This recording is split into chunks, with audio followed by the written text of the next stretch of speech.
All right, welcome to another episode. We are here in Denver, in the middle of nowhere, in a warehouse with boats and other stuff. I don't even know what you guys are doing. And then there is this shell of a Lamborghini. Dario, tell us everything about this project. Absolutely. Thanks for having me, first off. So this is a 2018 Lamborghini Aventador SV. What's left of it? What's left of it, the carbon fiber monocoque.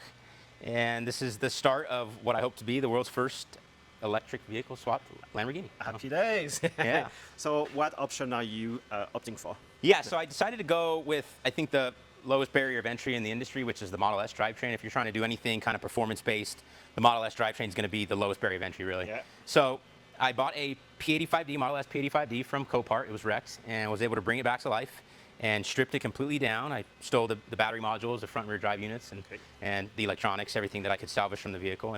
And the goal is to integrate the Model S into the Lamborghini chassis. Were you familiar with any EV technology? I'm not. I've been in the automotive space for over 20 years, and I built some really cool cars, but I've never been in the EV space, and it's been a fun transition. I think everyone in the community is really, really cool, really helpful. Yeah. I've talked to owners of companies, and they've kind of embraced it. What's the plan with the whole project? Is it a daily driver? Are you taking this to the track? You know what? It's funny because my whole life I've built cars, and I love the build process. I don't necessarily like driving them as much, but this one I kind of do feel like I might keep for a little while. But the goal is to build a race car. You know, I think I was telling you guys earlier, my goal is to try to get invited to the Pikes Peak hill climb, which is just down the ways from me here in Colorado. So yeah, that would be the goal for the car, is to build a race car is what I'm doing. Okay. Let's go back to the project. How it started. So you got a shell. I imagine it was damaged one way or another. It was, correct, yeah. So I found the shell on eBay, and the engine caught fire on it. People keep giving me gripe. Why are you pulling that V12 out of here? I'm not. It wasn't in there. Yeah. So the engine caught fire, and essentially I bought what was left of the chassis, some damaged parts, you know, mostly what you see here, having a piece of suspension together. But I found it on eBay, drove down to Riverside, California to pick it up. My wife and I jumped in, loaded it on my car hauler, drove back home. So yeah, I've actually been in this space, the wrecked exotic space, now for about 10 years. I buy these wrecked Lamborghinis, put really cool motors in them. Tell us about them then. Yeah, so the last car I finished was a 2012 Aventador. It was the LP700 base, and I put a twin-turbo Audi motor in that car from the Audi S6. So you're making friends in the Lamborghini community. Yeah. Actually, I leaned very heavy on that space when I started building this car. You know, like I got this whole front suspension from AZ Cycle Parts, which I used to buy a bunch of Lamborghini parts from. So it was kind of like riding an old bike, you know, getting back on an old bike. So you did fix all the damage from the fire. Yeah, if you look back here, you still see a little bit of damage on this rear firewall here. You know, some of this carbon fiber needs to be repaired. But essentially, the entire roof was damaged. And what you see here, the shiny new aluminum, this was all replaced as well. So the engine got really hot, in my understanding, and went up in flames. The intake manifold, all the electronics went up in flames. And then, you know, some of the roof got damaged. But my background is in engineering, mechanical engineering, composites. So I'm very familiar with carbon fiber. That's what I did all of my engineering background in. So. Excellent. So on the back, you said LDU, and what about the battery pack? Will you be building your own battery pack using those modules? Yeah, you can't really quite tell, but the bottom section of the battery pack is done, and essentially this is the upper section, houses 10 of the Model S modules. So the show crept up on me and caught me mid-build for the battery bank, but I was hoping to have the battery, you know, done and finalized. But yeah, you know, the good part about this car is the factory Lamborghini comes with the 6.5 liter V12. Yeah. So this engine bay is massive. You know, a lot of people have to get creative with their batteries and their motors, but if you can tell, I have ample space in here for just about anything. So, you know, it's kind of a luxury in a sense that I'm doing the EV swap, because it's weight-wise, it'll actually be slightly lighter than the factory Lamborghini. And, you know, power-wise, it should be making just as much, if not a little more power. And the weight distribution should also be similar to the original one, right? Correct, yeah. So with that front SDU and the majority of the weight in the back here, I'm not going to have all of the bells and whistles that the factory Lamborghini has, right? I mean, it has a bunch of self-driving modes and all that cool stuff. I mean, this is just going to be a raw, fast race car. So the goal is to come in just shy of 3,000 pounds. So do you know how you're going to manage the battery pack and the whole system, how you're charged this thing? Yeah, so I partnered with Vero Battery Management Systems. The gentleman over there has agreed to sponsor the channel, the YouTube channel. Excellent. And so I'm going to be using the Vero BMS system. And then I'm kind of up in the air for the motor controllers. T2C was kind of what I wanted to go with initially, but having spoken to a couple of these industry guys, you know, I really want to unlock all of the K-dubs on these motors, and you really can't do that with the T2C. So I might jump ship, go AEM, not sure.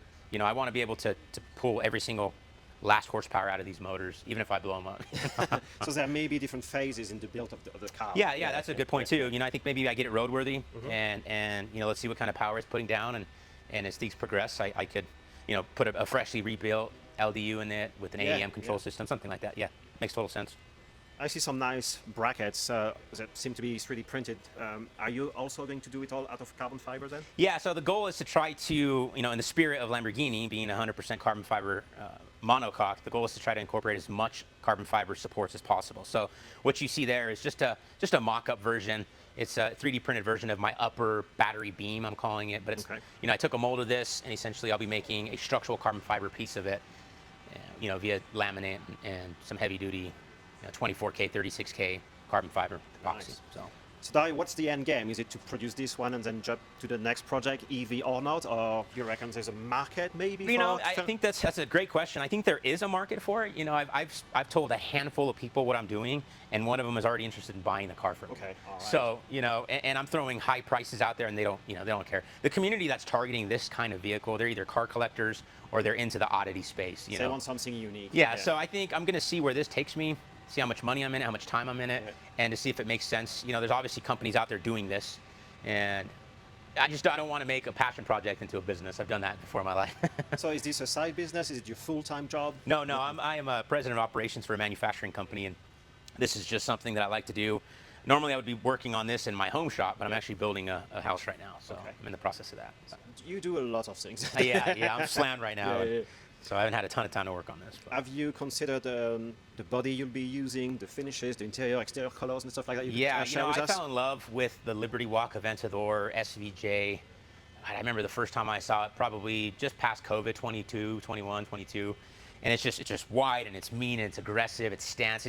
It pulls into parking lots and demands your attention. So the goal is to do a Liberty Walk on this without the rear big spoiler. I've never been a fan of the spoilers, but so Liberty Walk, you know, I'm hoping black on gold wheels, something like that. Love the black on gold wheels, you know, stemming back from the R32 GTRs when they put those out. So.